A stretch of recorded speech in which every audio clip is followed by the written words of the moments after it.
आज मैं आपको इस यूनिस्टार वीडियो में, ये जो एसी है यूनिस्टार का, इसके वीडियो में आज मैं आपको बताने वाला हूँ कि अगर हम इस एसी को सिर्फ 2 वायर पे रन करना चाहे, फेस और न्यूट्रल पे, तो किस तरह से रन करेंगे। इससे पहले जो मैंने आपको बताया था कि हम इसे 3 वायर पे किस तरह से रन करेंगे, जिससे कि अभी ये एसी रन कर रहा है ब्राउन, ब्लू और येलो पे। एसी पे काम करने से पहले कभी भी इसमें पावर सप्लाई चेक कर लेंगे। अभी इसमें पावर सप्लाई नहीं है, ठीक है, तो कभी भी वर्क करने से पहले पावर सप्लाई ज़रूर चेक करें। तो चलिए शुरू करते हैं कि हम किस तरह से इसमें वर्क करेंगे, जो कि अगर हमें सिर्फ फेस और न्यूट्रल से इस एसी को रन करना हो।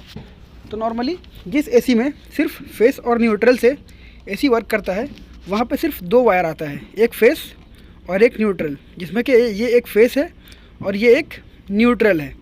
मान लेते हैं कि हमारे साथ पास सिर्फ फेस और न्यूट्रल आ रहा है। ये जो न्यूट्रल है ये इंडोर से डायरेक्ट आ रहा है और ये जो फेस है वो इंडोर के पीसी बोर्ड में जाएगा, पीसी बोर्ड के नंबर 3 पे, और नंबर 4 से आउट होने के बाद ये आउटडोर को स्टार्ट करेगा। तो अगर ये जो वायर है ये इंडोर स्टार्ट होने के बाद इस वायर पे पावर आता है फेस पे, और न्यूट्रल हमेशा आउटडोर पे पहले से रहता है, जिस एसी पे सिर्फ 2 वायर पे एसी रन करता है। अब अगर हमें इसे सिर्फ 2 वायर पे रन करना हो तो हम इस एसी की वायरिंग किस तरह से चेंज करेंगे, आज मैं आपको वो बताने वाला हूँ। तो जिस जगह से न्यूट्रल आ रहा है, हम यहाँ से एक न्यूट्रल, देखिए ब्लू वायर जहाँ पे न्यूट्रल आया, इस जगह पे जो न्यूट्रल आया, यहाँ से हम एक वायर आउट करेंगे। इसी ब्लू पॉइंट से एक वायर हम आउट करेंगे और न्यूट्रल को लाकर एक इस कैपेसिटर पे दे देंगे, जो कि कंप्रेसर के लिए है, और एक इस कैपेसिटर को दे देंगे, जो कि कंडेंसर मोटर के लिए है। अभी इस दोनों कैपेसिटर पे पावर देने के बाद हम इसी कैपेसिटर से, ये जो वायर है ये स्टार्टिंग वायर है, ये कैपेसिटर का, सॉरी यहाँ पे जो कैपेसिटर में वायर गया हुआ है ये कंडेंसर मोटर का स्टार्टिंग वायर है। उसके बाद इसी कैपेसिटर पे जो ये रेड वायर है, ये रेड वायर, ये इसका रनिंग वायर है। तो ये रनिंग वायर, ये स्टार्टिंग वायर, दोनों कैपेसिटर पर चला जाएगा। बचता है ये कॉमन वायर। आगे बताता हूँ कि इस कॉमन वायर को हम किस जगह पे कनेक्ट करेंगे। ये कॉमन वायर अभी हम और कहीं पे पावर सप्लाई पे नहीं देंगे, सिर्फ न्यूट्रल एक रहेगा जो कैपेसिटर पर जाएगा, और कैपेसिटर से ये कैपेसिटर में ये स्टार्टिंग वायर और ये रनिंग वायर कनेक्ट हो जाएगा। अभी इस 2 वायर पे पावर मिल गया, पर कंडेंसर मोटर तब तक रन नहीं करेगा जब तक कि इसके ब्लैक पे पावर सप्लाई नहीं मिल जाता है। उसके बाद बचता है कैपेसिटर ये वाला, जो कि कंप्रेसर के लिए है। सेम थिंग, एक न्यूट्रल आप इस कैपेसिटर पे भी देंगे, इसी ब्लू पॉइंट से, इसी ब्लू वायर से एक पॉइंट आप इस कैपेसिटर को देंगे।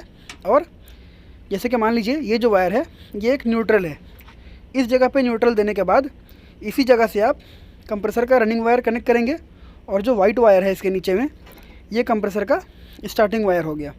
बचता है कंप्रेसर का कॉमन वायर, जो कि अभी ये वायर है, ये कॉमन वायर हो गया।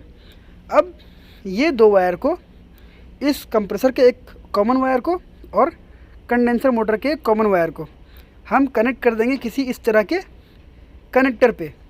या फिर अगर कनेक्टर नहीं है तो जहाँ पे फेस पावर सप्लाई इन कर रहा है, ये वाला जैसे कि ब्राउन वायर है, यहाँ पे जो इन कर रहा है इसके ऊपर में 2 पॉइंट है, एक जहाँ पे ये रेड कनेक्ट है और इसके पीछे में एक और रेड कनेक्ट है।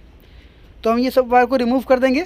पीसी बोर्ड को चाहे तो हटा सकते हैं या फिर कैंसिल कर सकते हैं, कनेक्टर को भी कैंसिल कर सकते हैं।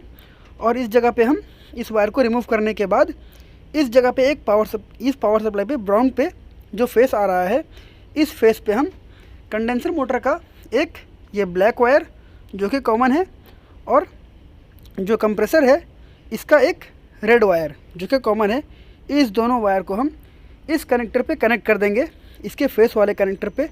तो क्या होगा, जो एसी, जो स्प्लिट एसी में सिर्फ 2 वायर पे आउटडोर रन करता है, फेस और न्यूट्रल पे, मैं आपको नॉर्मली दिखा देता हूँ किस तरह से।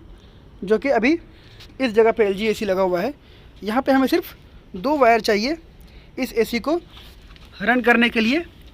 एक ब्लू है यहाँ पे एक ब्लू है, एक ब्राउन है, फेस न्यूट्रल, और ये अर्थ है। तो इसका तो हमें यूज़ नहीं है एसी को रन करने के लिए। तो ये 2 वायर पे सिर्फ रन करता है, जिसमें कि सिर्फ एक कैपेसिटर अगर कंबाइंड कैपेसिटर है तब, या फिर 2 कैपेसिटर होता है, एक कंप्रेसर के लिए और एक कंडेंसर मोटर के लिए।